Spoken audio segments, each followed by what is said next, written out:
Salanti mama, penango me sale sale, biboy kakabanangu. Oh mama mama, me money jele me mamon pasiye, isalve Salanti mama, biboy kakabanangu.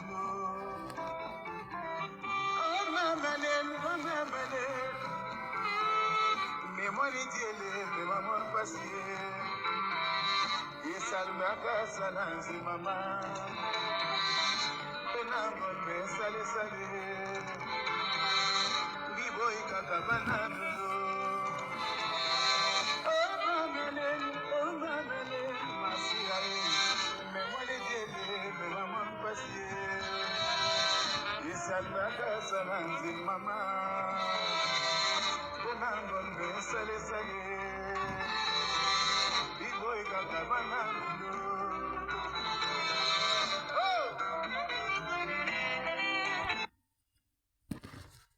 Bora bien banakwembali, bora bien.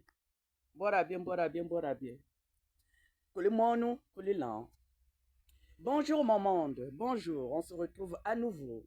Kunkwembali, l'esprit de nos ancêtres, veille toujours sur nous et guide toujours nos pas. Je viens vers vous pour qu'on revisite encore l'histoire pour mieux comprendre le présent. L'histoire, comme cela se dit, permet de connaître le passé, de comprendre le présent, et si elle ne permet pas de prédire l'avenir, au moins elle le nourrit de sa représentation. Mon monde à moi. Nous avons été samedi 19 avril à la conférence qui a été organisée par le collectif des amis du royaume Téké, CART en sigle.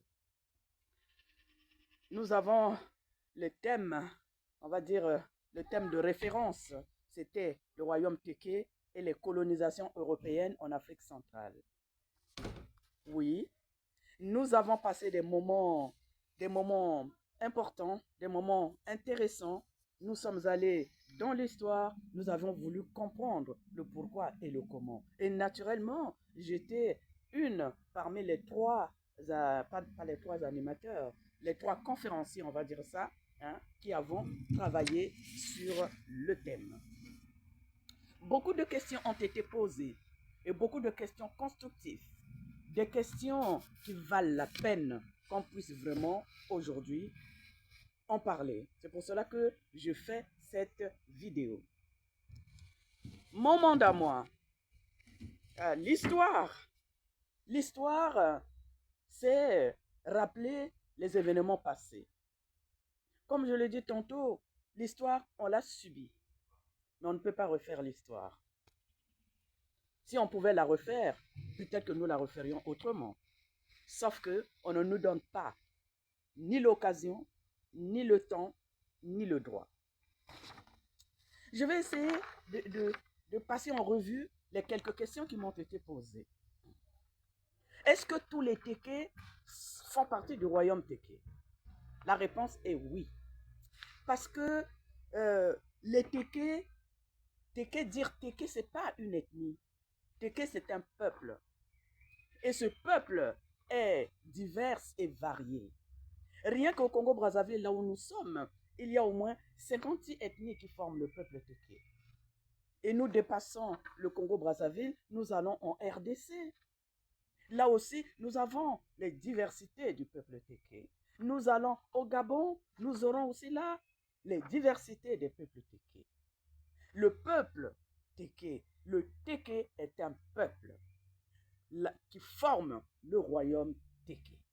Quoi qu'il en soit, comme je l'ai toujours dit, et comme nous l'avons toujours dans notre histoire, pendant ces temps où régnaient les royaumes, nous faisions partie, toute la famille, sans exception, se reconnaissait dans le royaume Téké et dans d'autres royaumes.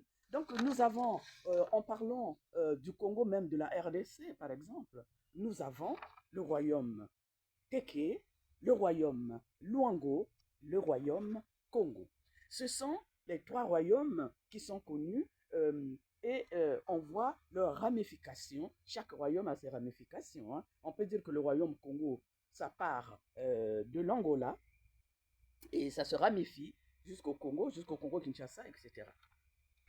Comme le royaume Téké a ses ramifications, aujourd'hui, quand on observe encore, on va encore plus loin, on en trouve encore plus au-delà du Congo, de la RDC, du Gabon. On peut aller jusqu'au Centrafrique. Et la dernière fois, j'ai été étonné de voir au Bénin les Téké. Oh, là encore, il faut voir s'il y a un lien. On le voit.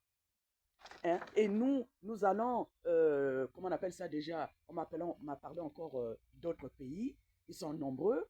Bon, il faut aller à la recherche. Deuxième question. Est-ce que le roi Hilo a été le seul à signer le traité? S'il n'était pas le seul, avec qui alors? Alors, moi, je lis tout simplement. Là, au moins, on a des archives, là où on peut lire. Je lis ceci. Traité de Brazza-Makoko, du 10 septembre 1880. Le roi Makoko, qui a la souveraineté du pays entre les sources et l'embouchure de l'Efini en Kuna, ayant ratifié la cession du territoire faite par Gompé pour l'établissement d'une station française et fait de plus cession de ses droits héréditaires de suprématie, désirant en signe de cession arborer les couleurs de la France, je lui ai remis, donc c'est De Brazza qui parle, je lui ai remis un pavillon français et par le présent document fait en double et revêtu de son signe et de ma signature, donné acte des mesures qu'il a prises à mon égard en me considérant comme le représentant du gouvernement français. En lisant ce document, on voit que c'est un document là où il y a eu le signe du roi Makoko et la signature de De Brazza. Alors, à partir de là, la question ne se pose même pas. D'autres ont parlé, est-ce que le roi Hilo est mort en captivité? La réponse est non. Le roi Hilo n'a jamais été captivé par qui que ce soit. Le roi Hilo est mort d'une mort naturelle et après lui, nous avions eu le roi Mbaïndélé. Est-ce que le roi Mbaïndélé a été capturé? Non. Il y a eu des incompréhensions, effectivement, entre le royaume Téké, la cour royale et les colons qui étaient là. Et pour protéger le roi, selon leurs accords, les colons avaient récupéré le roi et l'emmené effectivement à Mfoua. Et là, comme le roi ne se nourrit pas de n'importe quoi, naturellement, il s'est laissé aller. Et là, le roi était décédé. Mais il n'était pas en captivité. Et c'est à partir de là qu'on parle de la disparition du collier du roi. Parce qu'effectivement, après son décès, ceux qui étaient là avaient ôté le collier du roi que nous recherchons actuellement. C'est ça.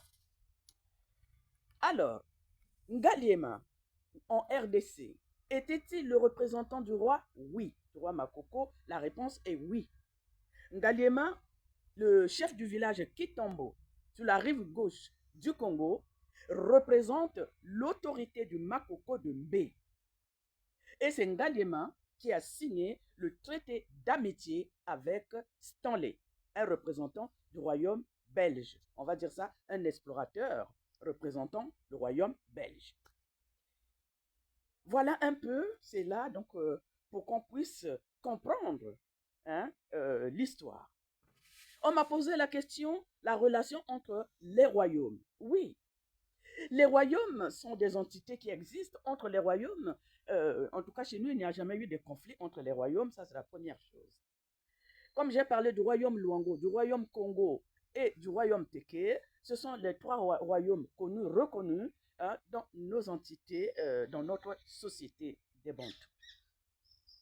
Qu'est-ce que je peux dire sur les royaumes? Ce que je peux dire, c'est que en ce qui concerne le royaume Luango et le royaume Téké, il y a cette expression qui dit Otiongunu ou Vilingunu. J'ai essayé de chercher pour dire qu'est-ce que ça veut dire non, cette expression-là. Hein? Alors, l'expression veut dire tout simplement que le royaume Luango et le royaume Téké sont un seul et même clan, forment un seul et même clan. C'est la revendication d'une ascendance commune et mythique, bien sûr. Hein? C'est une fusion identitaire. C'est une fusion identitaire qui consiste à affirmer de manière conséquente les relations bilatérales. C'est une amitié scellée sur le rocher sacré du Ngunu. Et donc là, quand on entend ça, on se dit, mais attendez, ça c'est une force. Au fait, le royaume Luango et le royaume Teke forment un. Ce n'est pas pour mettre de côté le royaume Congo. Le royaume, ce que j'ai envie de dire, c'est que les trois royaumes existent chez nous et ces trois royaumes ont fait l'histoire de notre société. Nous continuerons toujours à garder cette fusion identitaire qui fait notre force. Les Tékés sont des Bantous, oui. Sont des autochtones, oui. Chaque entité sur sa terre est autochtone. Point à la ligne. Quand les explorateurs sont arrivés, ils ont signé des traités avec les autochtones sur place.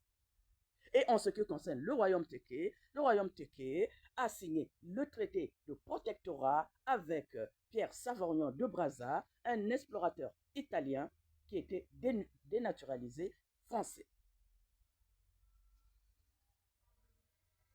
On a parlé de Nkuna, on a parlé des guerres dans le temps. Est-ce que les explorateurs sont rentrés comme ça sans problème? Non, pas du tout. Il y a eu des résistances, effectivement. Il y a eu des résistances. Hein? Et de ces résistances, il y a eu des guerres. Hein? Et comme dans toute guerre, il y a eu des morts. Ça, c'est tout à fait normal. D'ailleurs, si vous allez à Mbé aujourd'hui, vous allez trouver la stèle de la paix. Une fois que ces guerres ont été faites et terminées, hein, parce qu'effectivement les guerres doivent s'arrêter, hein, ils ont construit, ils ont mis en place une stèle de la paix qui existe actuellement à Mbé.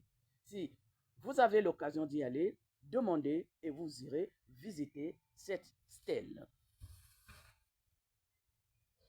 De quoi allons-nous parler encore?